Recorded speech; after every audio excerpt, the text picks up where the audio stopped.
Hmm. Selamat sore semuanya. Assalamualaikum warahmatullahi wabarakatuh. Terima kasih sudah bergabung di live Instagram Tanya Medika bersama saya, Dea Delena. Dan kita bakal membahas tentang topiknya menarik dan penting banget, apalagi sekarang lagi didera hujan ya. Jadi kita akan ngobrolin tentang pencegahan batuk pilek pada anak di saat musim hujan gitu. Dan hari ini juga aku ditemanin sama dokter yang sangat cantik, Dokter Dewi Diana Sari. Beliau dokter yang Halo. sangat senior di Medika Antapani. Yang alhamdulillah sekarang bisa bergabung kembali di Medika Antapani walaupun Wah, ya. sempat karena ada Sempat off ya. regulasi ya jadinya sempat Betul. off, tapi alhamdulillah masih berjodoh dengan Medika Antapani jadi bisa bergabung Iya. lagi. Dokter Dewi akan menjelaskan atau akan memberikan insight-insight nih kepada para orang tua ya, bukan cuma ibu-ibu tapi juga mungkin ayah-ayahnya, tentang gimana sih pencegahan batuk pilek untuk anak-anak, apalagi sekarang musim hujan kayak gini ya dok ya. Oke. Boleh. Oke. Jadi gimana nih dok? Ini kan sekarang kan lagi musim hujan ya.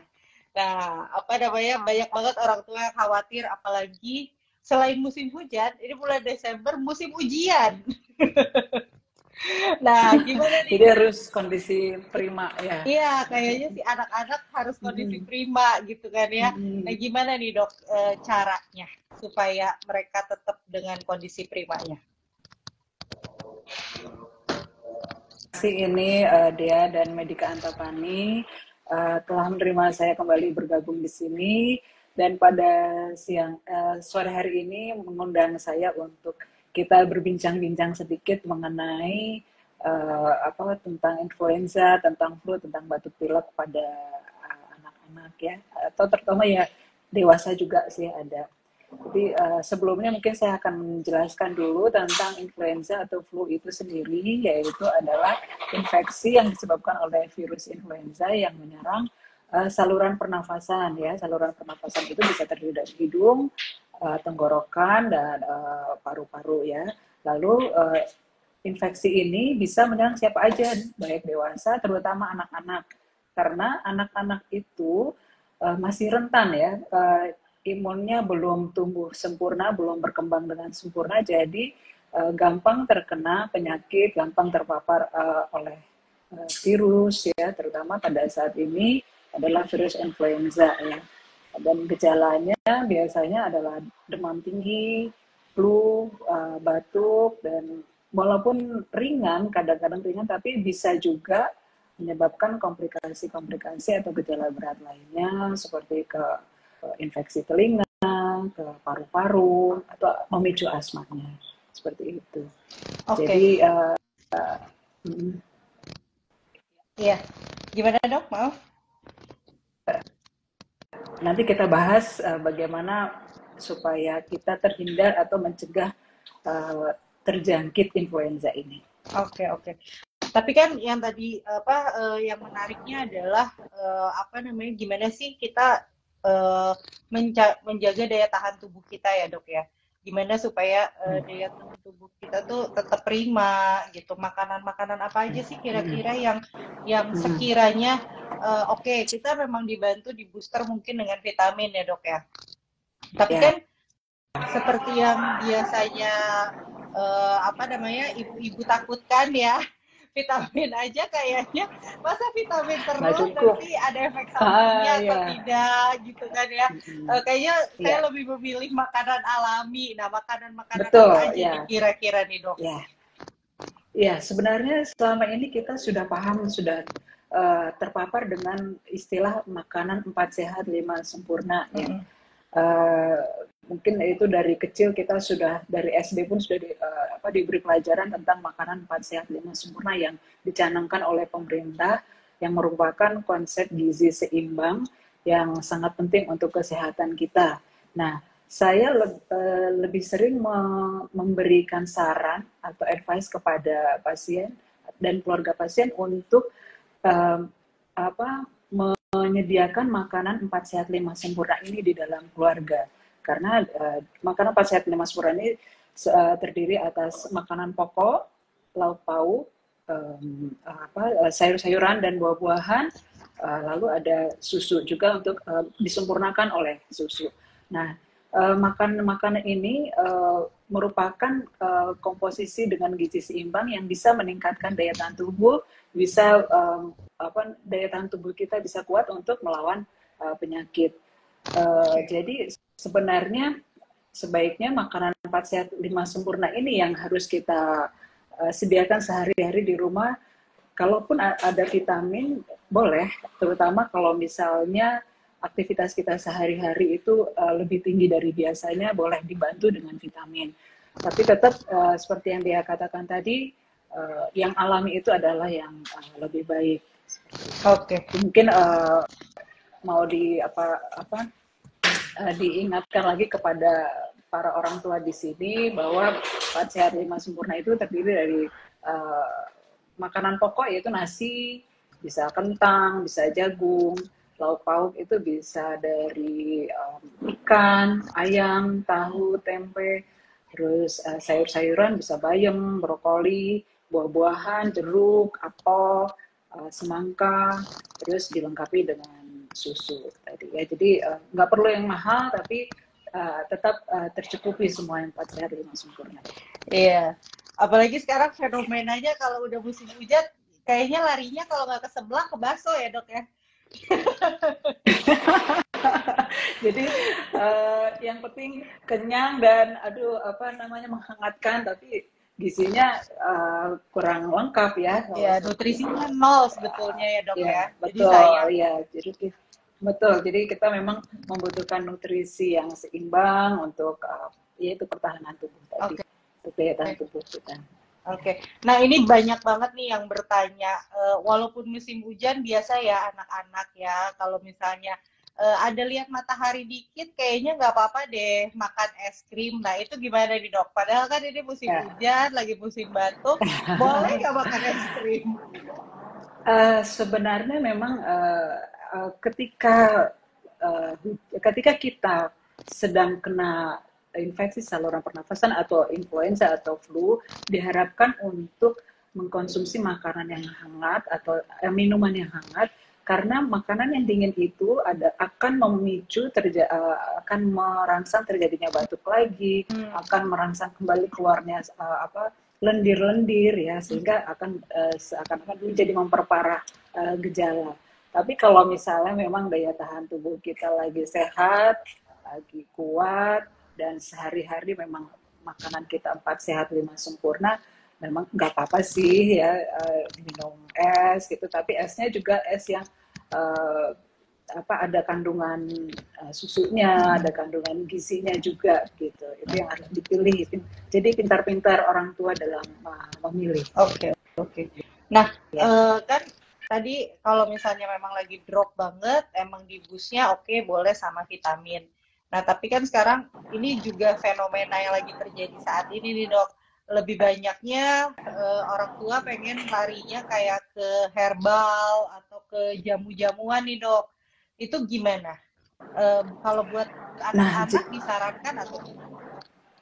Kalau saya sih tidak menyarankan jamu-jamuan ke anak-anak, karena saya masih kurang paham juga isi dari kecuali kalau sudah ada kandungannya ya, herbal ini dari tanaman apa, dari apa gitu, itu sih bagus ya, misalnya ada memang efeknya. Tapi kadang-kadang di jamu itu saya khawatirnya ada ditambahkan kayak ada zat lain, misalnya kortikosteroid atau antihistamin yang lain yang tidak begitu bagus untuk anak-anak, untuk kesehatan kita. Jadi kembali lagi, saya suka menyarankan kembali ke natural aja, sehat 5 sempurna gitu, ya. Oke.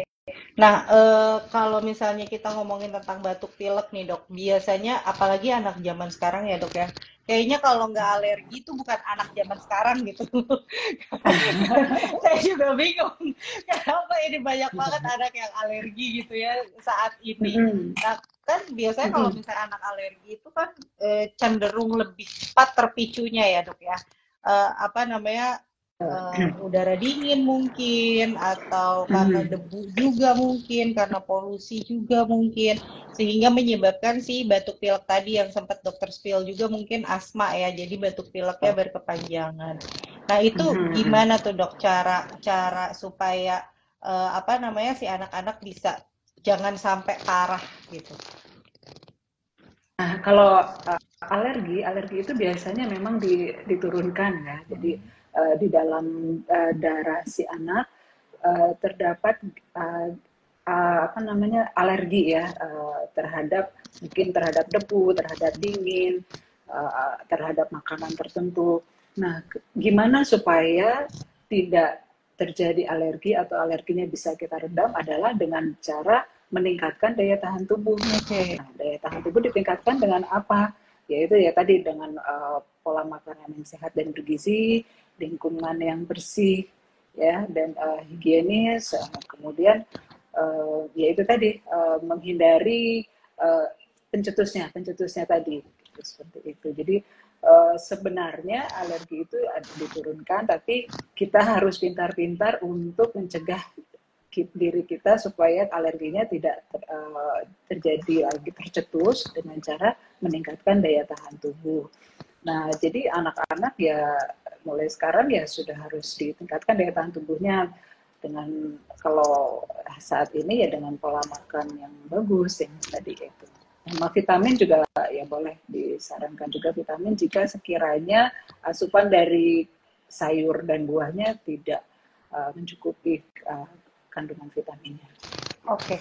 Dan vitamin itu hanya vitamin C doang atau perlu suplemen lain ya dok? Sebenarnya vitamin vitamin itu ada berbagai macam ya, apa A, B, C, D, E, juga ada vitamin K, ada mineral ya.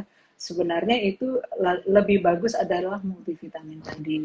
Nah, mereknya boleh apa aja, tapi harus diminum secara teratur ya.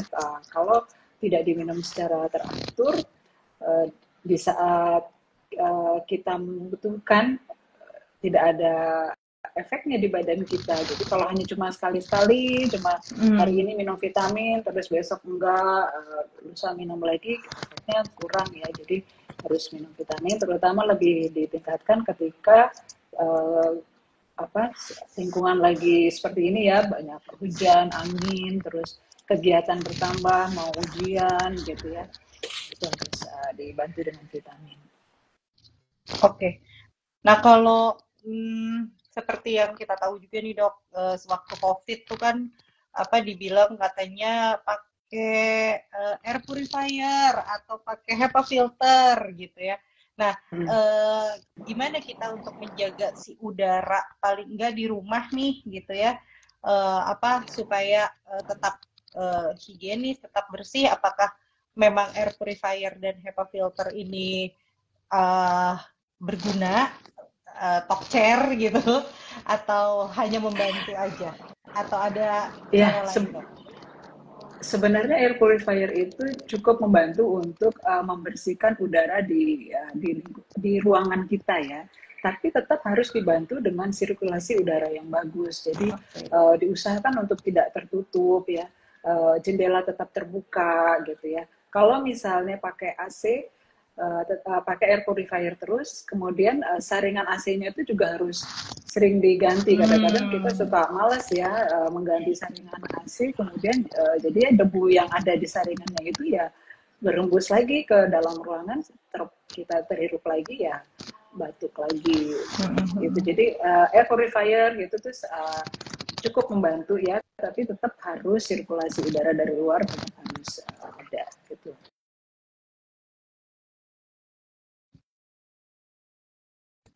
Dalam ruangan kamar kita atau ruangan pokoknya ke dalam rumah harus masuk juga. Apalagi mungkin buat anak alergi ya dok, kayaknya lebih baik Ya, betul. berjemur gitu ya kalau memang Berjemur. ada mataharinya. Iya, saya suka sarankan ke pasien juga kalau ini apa tidak hanya pas sakit juga, ya pas sehat juga usahakan untuk berjemur ya. Alhamdulillah kita di daerah tropis ini mataharinya sangat cukup ya dan gratis Iya. ya. Jadi setiap pagi diusahakan berjemur, kalau bisa juga sambil olahraga ya, itu sangat bagus untuk daya tahan tubuh, untuk tulang-tulang kita juga akan lebih kuat. Gitu. Oke. Nah, saya juga mau ngingetin nih kepada sahabat Medika, ayo yang mau bertanya ke Dokter Dewi Giana, silahkan. Karena topiknya sangat-sangat menarik dan pastinya apa namanya di saat hujan seperti ini pasti sangat-sangat akan membantu. Yuk, sahabat Medika, ini belum ada yang nanya soalnya. Jadi saya lagi yang nanya. Kalau untuk makanan minuman nih dok yang disarankan, tadi makanan sudah 5 sehat, Ya. 4 sehat 5 sempurna. Nah, tapi ada ini juga mau saya tanyakan, kan memang yang disempurnakan oleh susu ya dok ya. Tapi ada anak-anak yang memang dia alergi susu sapi nih dok. Itu gantinya apa? Ya, banyak anak-anak yang alergi susu sapi, terutama anak-anak yang di bawah 5 tahun, ya kita suka kasih penggantinya ya susu soya kedelai.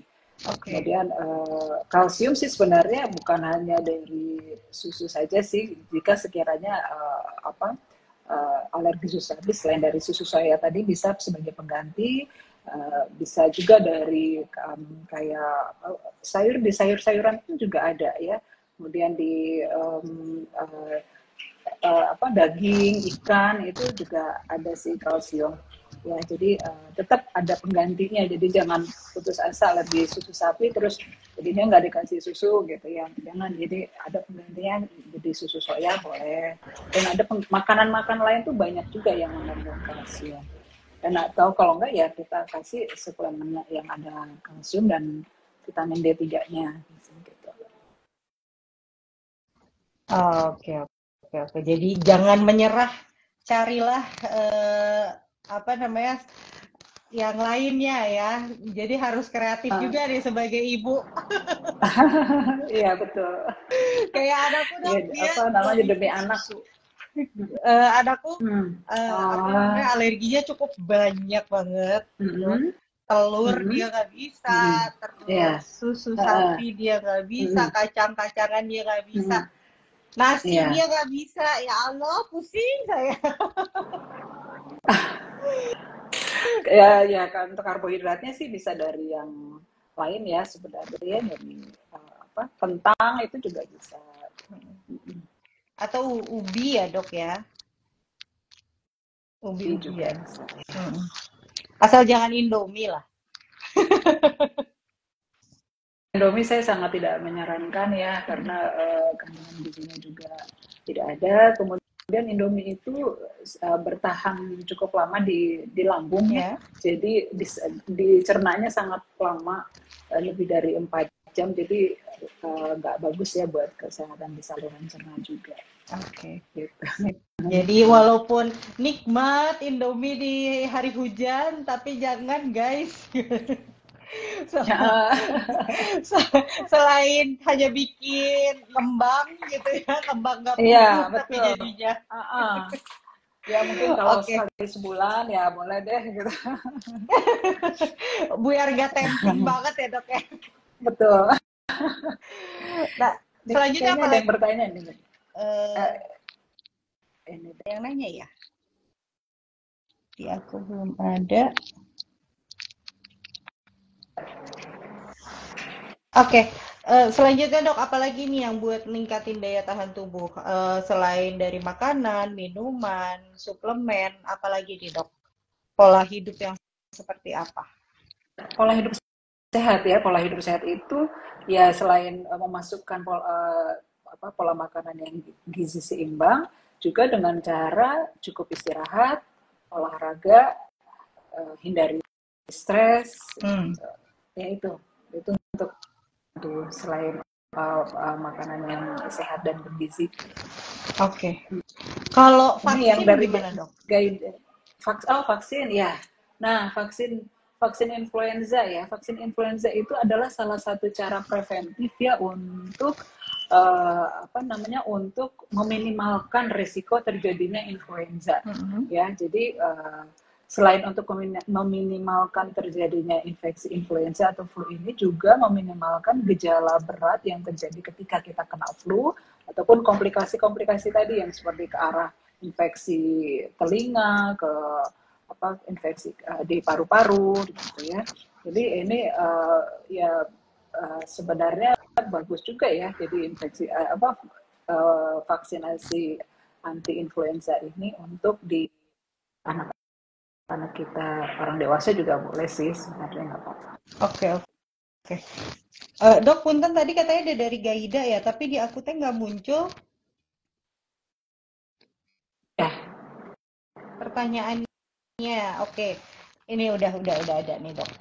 Dok, apakah ada saran cara memilih produk susu karena sekarang sedang banyak isu kalau produk susu anak lebih tinggi kandungan gulanya dibandingkan susunya. Dari Gaida FTR. Mbak Gaida atau Mas Gaida nih pertanyaannya. Mbak kayaknya. Jadi soalnya pakai Mbak ya. kerudung. Oh ya. Iya, Mbak Gaida, makasih. Ini pertanyaan. Jadi memang sekarang itu anak-anak lebih prefer kepada susu kotak ya. Karena susu kotak itu memang lebih enak, lebih manis, tapi jadinya lebih kenyang, sehingga untuk makan makanan sehari-hari mereka jadinya kurang. Gitu. Kalau saya suka sarankan untuk mencari susu formula yang banyak dijual di toko dan harus dilihat kandungan susunya, itu ada di listnya ya, kandungannya apa saja, dan harus disesuaikan juga dengan usia anak kita. Seperti itu. Jadi kalau saya sarankan jangan ke susu kotaknya dulu deh, ke susu bubuk, susu formulanya aja dulu. Oh, jadi malahan bukan lebih baik sih ya. Emang paling bagus sih ASI ya, Dok ya. Tapi kalau sudah nggak ASI lebih baik ke susu bubuk ya dibandingin UHT gitu ya. Betul, iya. Oke. Merek apapun. Kita nggak ngomongin merek soalnya. Iya. Jadi nanti bisa dilihat kandungannya sih sebenarnya mirip-mirip ya sama, tapi disesuaikan dengan usia anak kita juga disesuaikan. Kemudian kalau anak kita lagi ada masalah di pencernaan, cari dengan susu yang low lactose gitu, atau susu soya dulu seperti itu. Nah, masalahnya kan, Dok, sekarang kalau yang aku tahu nih ya, susu formula itu nggak ada yang nggak kandungan laktosnya gitu. Aku cuma tahu satu susu yang emang no lactose gitu, dan aku coba ke anakku yang nggak bisa susu sapi, alhamdulillah aman sih sejauh ini walaupun tidak boleh terlalu sering gitu. Nah, tapi masalahnya pada saat aku mencoba manis banget, Dok. Oh, manis ya. Manis banget, jadi aku bingung. Sebenarnya mungkin bukan dari manis yang gulanya ya, mungkin ada zat lain, tapi sebenarnya kandungan nutrisi di dalam susu itu yang membuat manis. Tapi kalau saya lihat bukan dari kandungan gulanya ya, yang gula murni itu. Oke. Nah, sekarang kan juga banyak anak-anak nih, dia yang nggak mau tahu nih, udah batuk gitu ya, lagi batuk hebat, tetap pengen makan permen sama pengen makan coklat nih, Dok, gitu. Kadang-kadang ada juga orang tua yang ini daripada ribet, dia nangis-nangis, merengek-rengek, udah kasih aja gitu. Nah, itu gimana tuh, Dok? Cara ininya? Sebenarnya ya kayak permen, coklat, minuman dingin ya, gorengan itu tidak diperbolehkan di saat batuk pilek, karena ya itu tadi mencetuskan atau menstimulasi batuknya jadi semakin lebih parah ya. Jadi karena dia mengiritasi daerah kerongkongan, yang itu mungkin lebih lebih parah. Ya, jadi kita kalau saya sih suka sarankan jangan kalah sama anak ya gitu. Jadi kita sukanya jangan nggak boleh makan ini, terus apa kita kasih reward kalau sudah sehat baru boleh seperti itu ya. Terus jangan dikasih uang jajan. Jangan dikasih uang jajan. Nanti kalau Bener. dikasih uang jajan jadi ke ini sendiri, ke warung sendiri. Benar, benar banget tuh dok. Anak zaman sekarang mah udah tahu ya dok ya, anak kecil juga udah tahu. Minta 2.000 katanya. Buat apa? Buat jajan ya Allah. Atau batuk pilek. Saya batuk pilek. Ini ada yang bertanya lagi ini.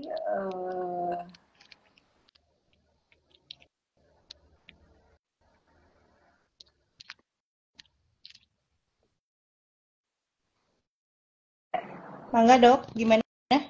Tadi suara dokter agak hilang. Halo, Iya.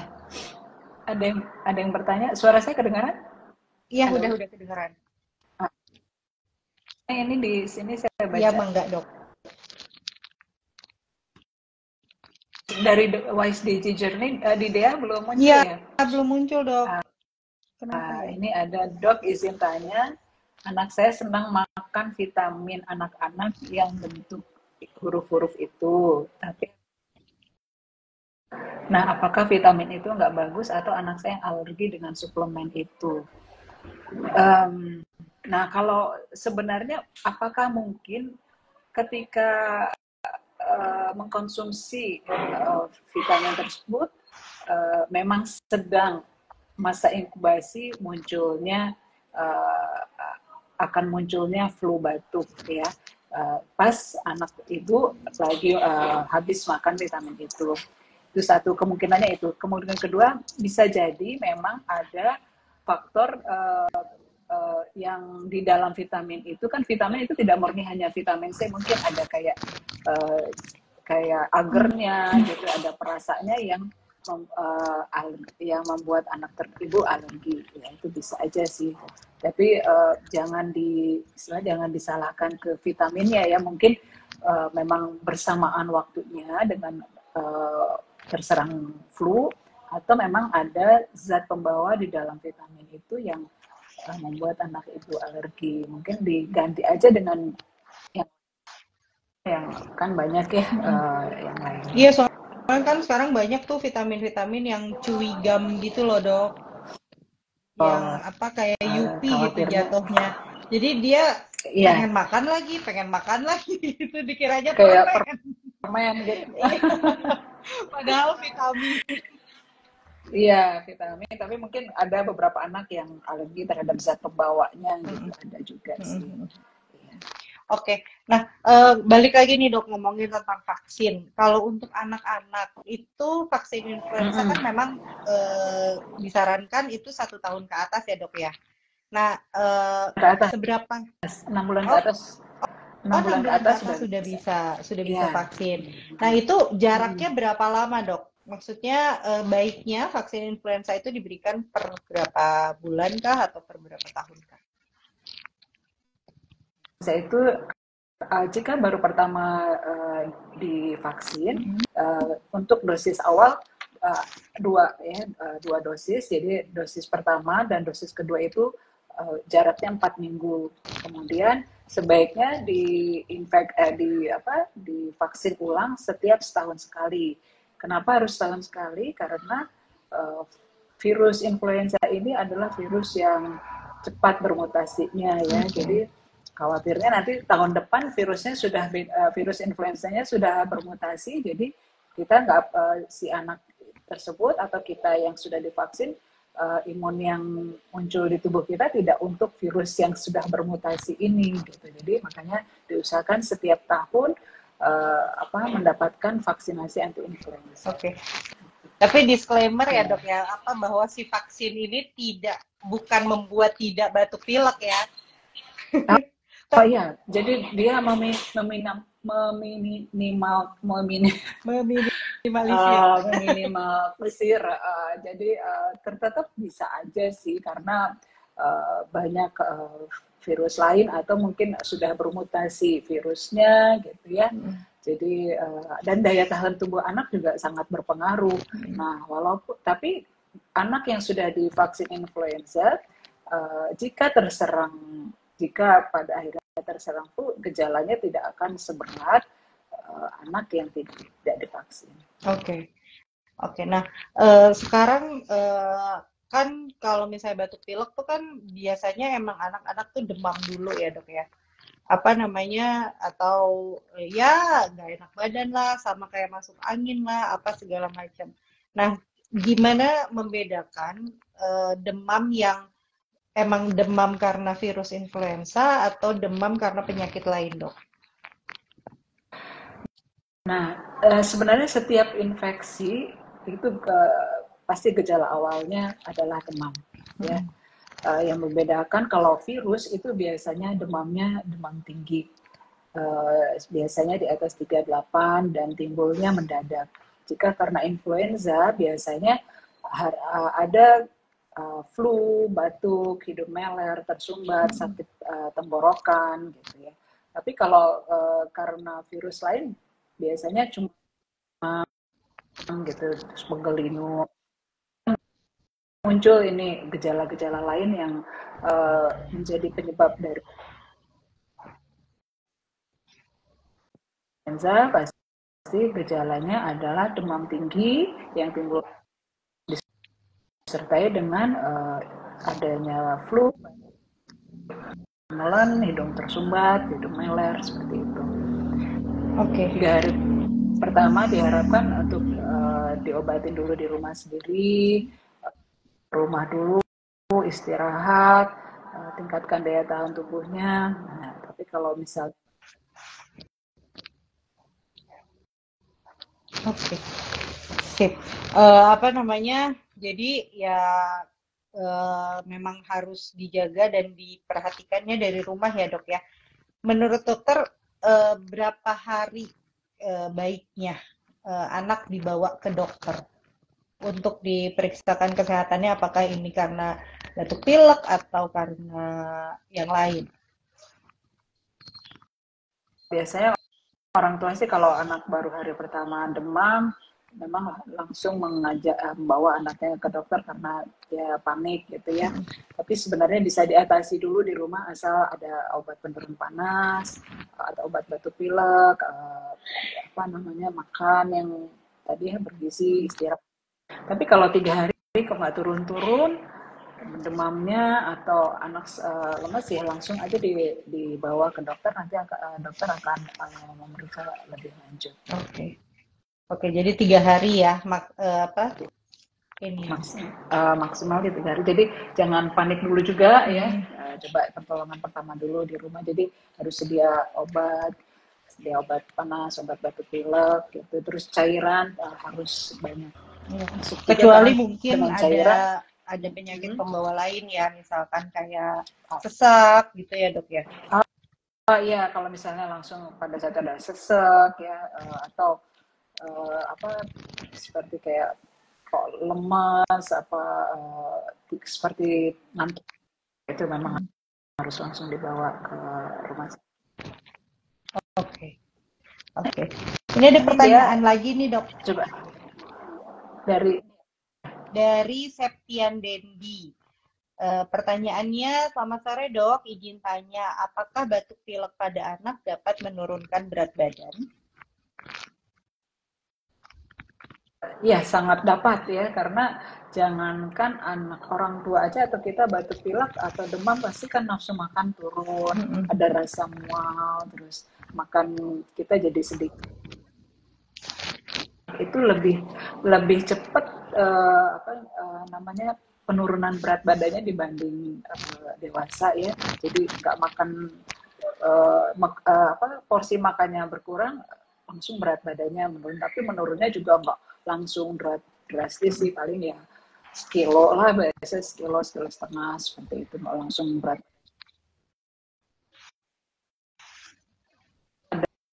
Ada infeksi lain yang mendasari.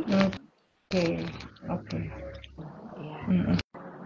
Nah, kalau misalnya sekarang nih si anak udah terserang flu ya, terserang batuk pilek nih. Apa nih yang sebaiknya dilakukan orang tua untuk supaya pulihnya cepat si anak ini gitu. Saya suka sarankan istirahat, pola tadi ya kembali lagi dengan pola makan yang sehat, seimbang, bergizi, dengan banyak orang dulu, kemudian harus bersih. Jadi kayak sebenarnya ketika COVID itu apa yang disarankan saat pandemi itu sangat bagus untuk diterapkan sih sebenarnya ya. Jadi kita isolasi diri, kebersihan diri dan lingkungan benar-benar dijaga seperti itu yang suka saya sarankan ke pasien dan keluarga. Jadi jangan dipaksain sekolah anaknya kalau lagi batuk pilek ya. Iya, kemudian iya itu saya mendingan istirahat, sembuh dulu deh. Memang sih 5 hari pertama ya agak beratnya gitu, itu mendingan istirahat supaya kalau sekolah kan nanti takutnya menularkan ke teman-teman, terus daya tahan tubuh si anak kan masih rendah, jadi khawatirnya ketularan dari yang penyakit yang lain lagi gitu, jadi belum ada kekuatan untuk melawan penyakitnya. Jadi apa namanya, selain istirahat, makan minum yang cukup, mengkonsumsi vitamin, dan jangan lupa menjaga kebersihan diri ya. Jadi emang benar kayaknya COVID itu mengajarkan kita banyak hal. Salah satunya benar jangan sekali. lupa cuci tangan ya dok ya. Iya, cuci tangan itu sangat penting. Jadi ketika COVID kan kita sebelum masuk rumah cuci tangan, ganti baju, baru masuk rumah. Kemudian apa-apa cuci tangan dulu, cuci tangan dulu, itu sebenarnya pelajaran yang sangat berharga yang harusnya kita jalankan terus ya. Dan cuci tangan itu juga harus ada ininya ya, ada kayak cuci tangan 6 langkah ya. Itu sekarang kan sedang digembar-gemborkan terus di berbagai instansi, di sekolah-sekolah, cuci tangan 6 langkah. Itu tuh sebenarnya bagus sekali. Dan jangan lupa juga penggunaan masker. Iya. Nah itu tuh yang kadang-kadang orang tua juga nggak terlalu aware ya, karena sekarang mungkin udah nggak pada pakai masker. Jadi kasihan anaknya nanti ngap gitu. Padahal kalau lagi batuk pilek lah, kalau disuruh sekolah iya, harus pakai masker ya dok. Misalnya memang harus mengharuskan atau emang mau nggak mau harus sekolah, misalnya emang harus ada ujian dan sebagainya, pakai masker ya. Ada istilahnya kan, maskerku melindungimu, maskermu melindungiku. Jadi ya pakai masker itu supaya kita tidak menularkan penyakit kita ke orang, dan kita juga tidak tertular dari orang yang kita nggak tahu dia lagi sakit atau tidak ya. Jadi pakai masker, terutama juga di daerah-daerah dengan yang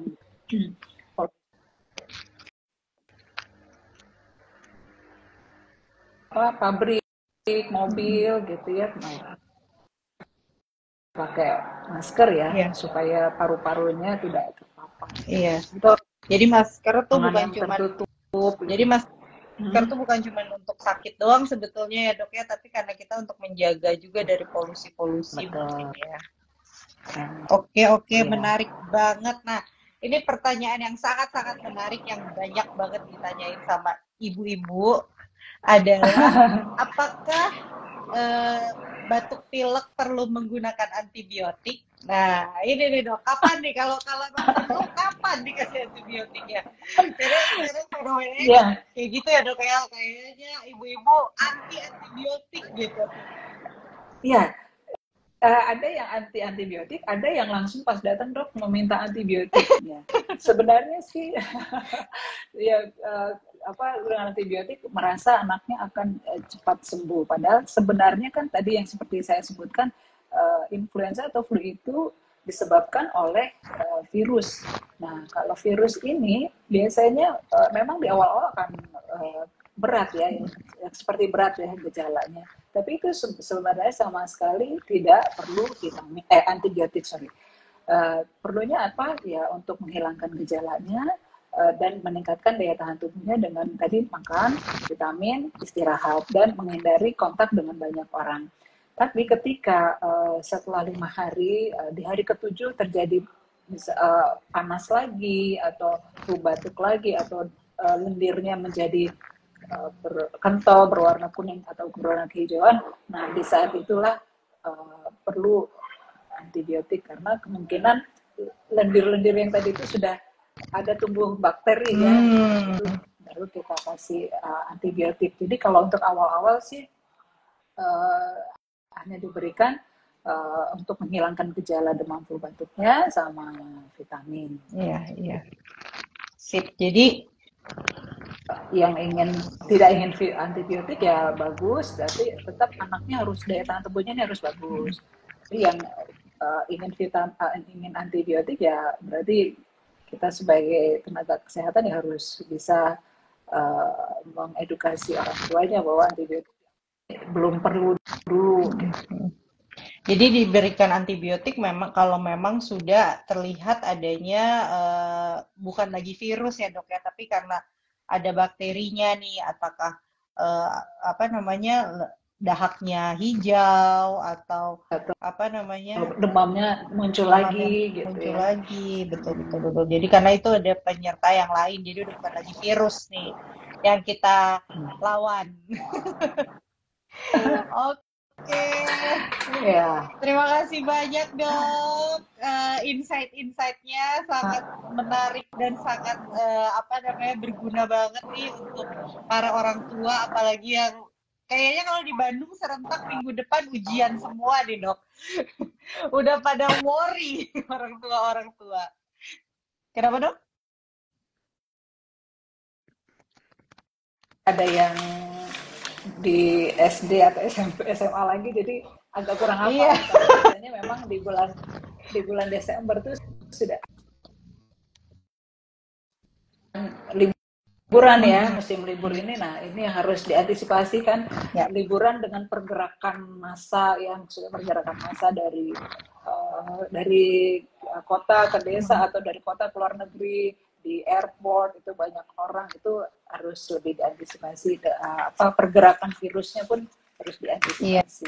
Iya. Jadi kalau misalnya memang apalagi ini udah mau liburan atau mungkin sebelum mencegah itu semua ya tadi sebelum ujian kalau misalnya mau divaksin dulu lebih baik divaksin dulu karena bukan untuk tidak menjadi batuk pilek atau flu ya, tapi kalaupun misalnya kena, si anak akan lebih ringan gitu. Dan terus terhindar dari komplikasi juga. Ya, ya sebenarnya sama aja kayak waktu kita COVID ya dok ya. Vaksin COVID juga kan seperti itu sebetulnya ya.